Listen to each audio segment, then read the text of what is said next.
Hello viewers, one more story time. Doctor Archana Acharya garu ఇప్పుడు మనతో పాటు ఉన్నారు. సైకాలజిస్ట్ అండ్ అలాగే ఎంతో మందికి ఎన్నో విషయాల్లో హెల్ప్ చేసి సొల్యూషన్స్ చెప్పిన వాళ్ళు. సో మనకి ఒక మంచి స్టోరీ ద్వారా ఒక మంచి మోరల్ చెప్పబోతున్నారు. అయితే ఆ స్టోరీ చాలా మందికి తెలిసుండొచ్చు, తెలియకపోయి ఉండొచ్చు. బేసిక్‌గా ఇప్పుడున్న సొసైటీలో ఏంటంటే, మనకెప్పటినుంచో ఒక సామెత ఉంది. ఒక వేలు నువ్వు కనుక ఎదుటి వాళ్ళ వైపు చూపిస్తే 3 నీ వైపు చూపిస్తాయి అని. కానీ ఇప్పుడు 4 వేలు తెలివిగా 4 వేలతో నువ్వే, నువ్వే, నువ్వే అని చూపించే పరిస్థితొచ్చింది. ఎప్పుడు కూడా మనం పక్క వాళ్ళలో ఉన్న లోపాలని వెతుకుతాం కదా! అలా వెతకటం వల్ల ఏమవుతుంది? మనకేం నెగటివిటీ వస్తుంది? ఈ విషయాల గురించి ఒక సూపర్ స్టోరీ ఉందనమాట. నక్క, కొంగ. ఈ రెండిటికి ఫ్రెండ్‌షిప్ అయింది. అసలు నక్కంటేనే జిత్తులు మారిద్ది. కొంగేమో పాపం అమాయకంగా ఉంటుంది. మరి ఎవరెవరిని ఏం చేశారు అనేది ఈ స్టోరీలో తెలుసుకుందాం. హలో అర్చన గారు. హలో అండి. సో, ఇప్పుడు మన పిల్లలకి నక్క, కొంగ స్టోరీ చెప్తారారా అంటే, నక్క, కొంగ ఏంటమ్మా? నక్క కొంగని తినేయదా? అని అడుగుతారు. ఖచ్చితంగా అడుగుతారండి. This is logical thinking. అంటే వీళ్ళంతా జెన్ జీ గదా! రైట్. సో, ఖచ్చితంగా ఆ లాజిక్ అడుగుతారు. బట్ మనం వాళ్ళకి చెప్పాల్సిందేంటంటే, నక్క, కొంగ దీస్ ఆర్ 2 డిఫరెంట్ థింగ్స్. అసలు ఎందుకు ఫ్రెండ్‌షిప్ చేయకూడదు? 2 డిఫరెంట్ అంటే ఇప్పుడు ఇద్దరు డిఫరెంట్ రకాల మనుషులు ఫ్రెండ్‌షిప్ చేసుకున్నట్టు, ఇప్పుడు మనం డాగ్స్‌ని పెట్ చేసుకోవట్లేదా? అవును. డాగ్స్ మనతో ఆడుకోవట్లేదా? మనం క్యాట్స్‌ని పెట్ చేసుకోవట్లేదా? హ్మ్. సింహాల్ని పెట్ చేసుకునే వాళ్ళు కూడా ఉన్నారు. అవును. పైథాన్స్‌ని పెంచుకునే వాళ్ళు కూడా ఉన్నారు. సో, ఈ ఫ్రెండ్‌షిప్ ఉన్నప్పుడు మరి ఎందుకు నక్క, కొంగ ఎందుకు ఫ్రెండ్ అవ్వకూడదు? మనం అడగొచ్చు కదా పిల్లల్ని. కరెక్టే. We have to tell them, find some way to tell them. వాళ్ళ లాజిక్ అడిగితే మనం కూడా వాళ్ళ లాజిక్ చెప్పాల్సిందే. కరెక్ట్. అలాగనమాట. ఒక ఇంట్రెస్టింగ్ స్టోరీ అండి ఇది. అంటే ఇది విన్న ప్రతిసారి మామూలుగా అన్నప్పుడు సరదాగా నవ్వుకునేవాళ్ళం. కానీ దీని లోపల ఎంత నీతి అన్న దానికన్నా ఈ జనరేషన్ వాళ్ళకి ఈజీగా అర్థం కావాలా, నీతి అనంగానే ఏంటి బోరింగ్ అని చూస్తారు మనని. కరెక్ట్. సో, నీతి అనే దానికన్నా life lessons. Yeah! Life lessons చాలా వెరీ ఇంపార్టెంట్ లైఫ్ లెసన్. ఈ జనరేషన్‌కి చాలా అవసరం అండి. స్టోరీకొచ్చేస్తే మనం ఒక నక్క, ఒక కొంగ 2 చాలా క్లోజ్ ఫ్రెండ్స్ అవుతాయన్నమాట. సరదాగా మాట్లాడుకుంటుంటాయి మార్నింగ్, ఈవినింగ్ అలా అన్నమాట. అయితే ఒకరోజు ఏదో మాట్లాడుకొని మనం ఫ్రెండ్స్ అనుకుంటాం కదా! ట్రీట్ ఇవ్వవా? నాకేంటి ట్రీట్ ఇవ్వవా? అని. అయితే దీనికొక నక్క అంటేనే జిత్తుల మారిది, కన్నింగ్ ఫాక్స్. సో, దీనికొక ప్లాన్ వస్తదనమాట. అదొక ఐబ్రో ఇలా పెట్టేసి కొంగని సతాయిస్తా ఆగు. ఎప్పుడు ఇది నేను స్మార్ట్‌గా ఉన్నానని ఫీల్ అవుతుంటది. నేను దీనికి ఒక లెసన్ నేర్పిస్తానని ఏం చేస్తది, నక్క కొంగ బావ ఓ పని చేద్దాము. మనం ఒకళ్ళకొకళ్ళకి మన ఇంతవరకు ఎప్పుడు నువ్వు మా ఇంటికి రాలేదు, నేను మీ ఇంటికి రాలేదు. బయట మాట్లాడుకోవడమే. సో, పని చెయ్యి, నా పుట్టినరోజు ఇవాళ. సాయంత్రం మా ఇంటికొచ్చేయి, నీకు ట్రీట్ ఇస్తా అంటది. కొంగ అరే నీ బర్త్‌డేనా ఇవాళ? సరే నేను ట్రీట్‌కొస్తాను. ట్రీట్ అనగానే మనందరం కూడా గెంతినట్టు ట్రీట్ నేను వచ్చేస్తాను. ఏం చేస్తాను నీట్‌గా తయారైపోయి గిఫ్ట్ పట్టుకొని ట్రీట్‌కెళ్ళిపోద్ది. నక్క ముందే జిత్తులు మనకు ఆల్రెడీ ఒక ఐబ్రో ఇట్లా పెట్టేసి ఆలోచించిన ఇది అది. ఏం చేసిందంటే కాస్త కమ్మగా పాయసం తయారు చేసింది. అరోమా అక్కడి దాకా వస్తుంది. పాయసం తయారు చేసేసి కొంగ వచ్చే టైంకి రెడీగా పెట్టింది. కొంగకి కాస్త దూరం నుంచే అరోమా వచ్చేసింది. అబ్బా! భలే పాయసం తయారు చేసింది నక్క బావ నా కోసం. ఇప్పుడెళ్ళి ఫుల్ పాయసం తినేస్తా అని ఫీల్ అవుతుంది. రాగానే నక్క ఏం చేస్తది? ప్లెయిన్‌గా చేస్తే స్టోరీ లేదు, నక్క లేదు. నక్క కదా! ఒక ప్లేట్ తీసుకొని చక్కగా పాయసం అందులో పోస్తది. పోసేసి కొంగ ముందు ప్లేట్ పెట్టేసి, కొంగ బావ నీకోసం చూడు ఎంత కష్టపడి నేను ఎంత పాయసం తయారు చేశానో, హాయిగా తినేసేయి అని అంటుంది. కొంగ తెల్ల మొహం వేసుకొని ఇట్లా చూస్తదనమాట. కొంగ లాంగ్ బీక్ ఇట్ హ్యాస్. దానికి ఏదైనా ఇట్లా పిక్ చేసుకోవడానికి డ్రై ఐటెమ్ ఉండాలి. ఆర్ అట్లీస్ట్ లిక్విడ్స్ పోసినప్పుడు ఒక గ్లాస్ లాంటి దాంట్లో ఉంటే బీక్ అది లోపలికి ముంచి సక్ చేసుకుంటుంది. ఇప్పుడు ఒక ప్లేట్‌లో లిక్విడ్‌గా ఉన్న పాయసం పోస్తే కొంగ ఎట్లా తాగగలుగుతుంది? తాగలేదు కదా! ఈ విషయం నక్కకు కూడా తెలుసు.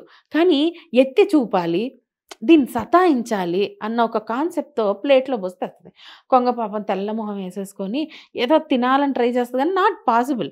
తినకుండా పర్లేదులే నక్క బావ నాకంతగా ఆకలి లేదు అని నువ్వు ఒప్పుకోవాలనుకోదు కదా ఇది నేను తినలేను అని. నాకంతగా ఆకలి లేదు అని చెప్పేసి ఏం చేస్తుంది, గిఫ్ట్ ఇచ్చేసి రిటర్న్ వెళ్ళిపోతుంది. వెళ్ళిపోయేప్పుడు దీనికి అనిపిస్తదనమాట. ఓహో! వీడు నన్ను ఇంట్లో సతాయించేశాడు, అంటే నేను తినలేనని తెలిసి కూడా నన్ను ఎత్తి పొడవడానికి ఆ పని చేశాడు, వీడికి ఒక లెసన్ నేర్పించాలి. అసలు నేనేదో ఫ్రెండ్ అని చాలా ఫ్రెండ్లీగా ఉంటే నన్ను ఏంటో టేక్ ఇట్ ఫర్ గ్రాంటెడ్ తీసుకుంటున్నాడు, వీడికి ఒక లెసన్ నేర్పిస్తానని ఏం చేస్తుందంటే, కొంగ నెక్స్ట్ డే కలిసినప్పుడు, నక్క బావ నీ బర్త్డేకి నువ్వు పార్టీ ఇచ్చావు కదా నాకు, మరి నేను నీకు పార్టీ ఇవ్వాలి కదా, నువ్వేమో పాయసం పెట్టావు కానీ నేనేమో నీకు మంచి ఫిష్ ఫ్రై చేసి పెడతా, వచ్చేసేయి అని చెప్తుంది. అంటే మరి ఏంటి వాళ్ళ స్పెషల్ అంటే, ఇవాళ నా బర్త్డే అంటుంది. అని సరే అని చెప్పేసి నక్కుండి, చూడు కొంగ నిన్న ఎడ్డిది, దానికి నేను పాయసం పెట్టి కూడా నేనేం దాన్ని తిననీయలేదు, నేనే నాకి పారేసా మొత్తం ప్లేట్, నక్క ప్లేట్లో తాగేస్తుంది కదా టకటక టంగ్తో లాగే, చూడు నేనే ప్లేట్ మొత్తం నాకి పారేసా, అయినా కూడా దానికి తెలియలేదు, నన్ను వాళ్ళ బర్త్డే పార్టీకి పిలిచేసింది, ఫిష్ ఫ్రై అంట అని గెంతుకుంటూ సాయంత్రం నీట్గా రెడీ అయ్యి గిఫ్ట్ తీసుకుని వెళ్ళిపోతాడు. కొంగ ఏం తెలియలేంది కాదు, ఆల్రెడీ డిసైడెడ్ నేను నీకు లెసన్ నేర్పిస్తా అని. కొంగ ఏం చేస్తుంది, మంచి ఫిష్ ఫ్రై చేస్తుంది, వాసనకి నక్కకి అక్కడి నుంచే నోట్లోంచి నీళ్ళు ఊరిపోతుంటాయి అనమాట. నాకు కొంగ పెట్టు పెట్టు నాకు భలేగా వాసన వచ్చేస్తుంది, నేను తినేస్తా అంటుంది. కొంగ అంటుంది, ఎందుకు తొందరపడుతున్నావు నక్క బావ, నీకోసమే చేశాను, ఫిష్ ఫ్రై భలేగా ఉంది టేస్టీగా అని చెప్పి ఏం చేస్తుందనంటే, ఒక కూజా తెలుసు కదా మనకి, మూతి పొడువుగా ఉంటుంది, కొండలాగా మూతి పొడువుగా ఉంటుంది దాన్ని, ఆ కూజాలో లోపల ఫిష్లు వేస్తుంది అనమాట, ఫ్రై చేసిన ఫిషెస్ వేసి 2 కూజాలు తెచ్చి అక్కడ పెట్టి, తినండి నక్క బావ, ఎంజాయ్ ద ఫిష్ ఫ్రై అంటుంది అనమాట. నక్క తెల్లమొహం వేయాల్సిన పరిస్థితి ఇప్పుడు నక్కది. రైట్. ఎందుకు, కూజాలో మూతి ఎట్లా పెట్టాలి నక్క, నాట్ పాసిబుల్, అది ఇంతే ఉంటుంది దాని మూతి, ఎట్లా లోపల పోతుంది, అది అటు ఇటు ట్రై చేస్తే పగలు కొట్టడానికి, చూడు కూజ పగలగొట్టకుండా తినాలి, మేనర్స్ కాదు ఇంట్లోకి వచ్చి దాన్ని పగలగొట్టడం అంటుంది. నక్కకు అప్పుడు అర్థమవుతుంది అనమాట, ఓహో నేను నిన్న దాన్ని గేలి చేయడానికి చేశాను కదా, చేసి ఉండకూడదు, ఇవాళ నేను చేయలేని ఒక పని కూడా నాకు ఎత్తి చూపించింది అని నక్క తెల్లమొహం వేసుకుని, సరేలే నాకు ఇవాళ పెద్దగా తినాలని లేదు, పొద్దున్న తిన్నది అరగలేదని చెప్పేసి వెళ్ళిపోతుంది. ఇది story. Right.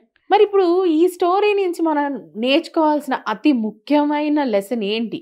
We should not bully other fellow. ఎదుటివాడి లోపల లోపాలు ఉన్నట్టు, వాడు చేయలేని పనులు ఉన్నట్టు, మన లోపల కూడా లోపాలు ఉంటాయి, మనం కూడా చేయలేని పనులు ఉంటాయి.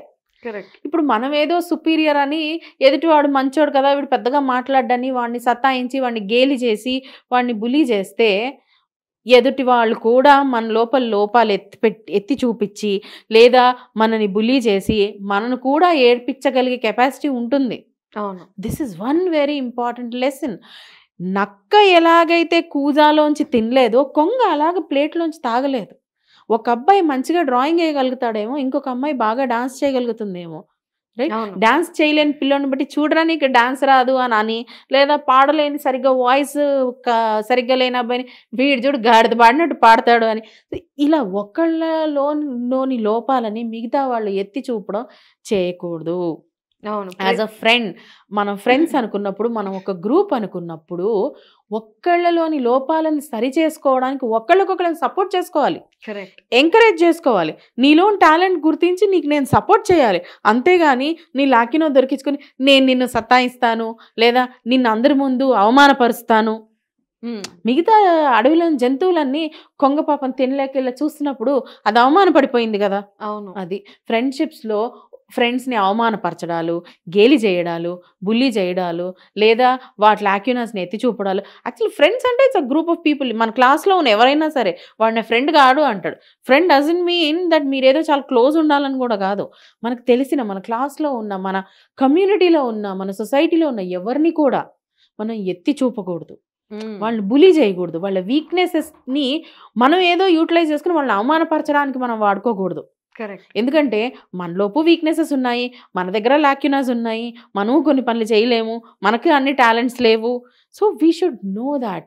పిల్లలకి మనం నేర్పించగలిగిన అతి important life lesson from the story is this: ఎదుటివాడి లోపాలని ఎత్తి చూపి వాళ్ళని అవమానపరచకూడదు. ఎవరి కేపబిలిటీ వాడిదే. వాడు చదువుకోలేడురా, వాడికి 50% కన్నా ఎక్కువ రావు, వాడికి మ్యాథ్స్లో మార్కులు రావురా. ఇప్పుడు మ్యాథ్స్ చదవకపోతే సోషల్ చదువుతాడేమో, తెలీదు, వాడికి చదువు సరిగ్గా రాదేమో, కానీ వాడు మంచి ఆర్టిస్ట్ ఏమో. We don't know. సో అరే మా ఫ్రెండ్ మంచి ఆర్టిస్ట్ రా అని చెప్పు, లేదా మీ ఫ్రెండ్ సరిగ్గా చదవలేకపోతే సహాయం చేయండి. కానీ వాళ్ళ చేయలేని పనులని, వాళ్ళ వీక్నెసెస్ని, వాళ్ళ లాక్యునస్ని ఎత్తి చూపి వాళ్ళని ఎక్కిరించడము, బుల్లీ చేయడము, అవమానపరచడం మనం చేయకూడదు. ఎందుకంటే సేమ్ సిచ్యువేషన్ మనకు కూడా వస్తుంది అన్న లైఫ్ లెసన్ మనం ఈ స్టోరీ ద్వారా పిల్లలకు నేర్పించగలుగుతాం. సూపర్బ్ లెసన్ అండి ఇది. చాలా మందికి ఇప్పుడు అవసరం కూడా. అండ్ డెఫినెట్గా పేరెంట్స్ ఈ స్టోరీ మీరు మీ పిల్లలకి చూపించండి. అండ్ కొన్నిసార్లు పేరెంట్స్ ఈ మిస్టేక్ చేస్తూ ఉంటారు. మనం ఎదురింటోళ్ళనో, పక్కింటోళ్ళనో, లేదంటే మన ఆఫీస్లో వాళ్ళనో పిల్లల ముందే ఎగతాళి చేస్తూ ఉంటాం, వాడికి ఏం రాదు, వాడు పని చేయడం. And that imprints the children. So first మనం నేర్చుకోవాలి ఇది, అండ్ దెన్ మన పిల్లలకి నేర్పించాలి. And wonderful story and wonderful lesson. Thank you so much Archana garu. Thank you అండి.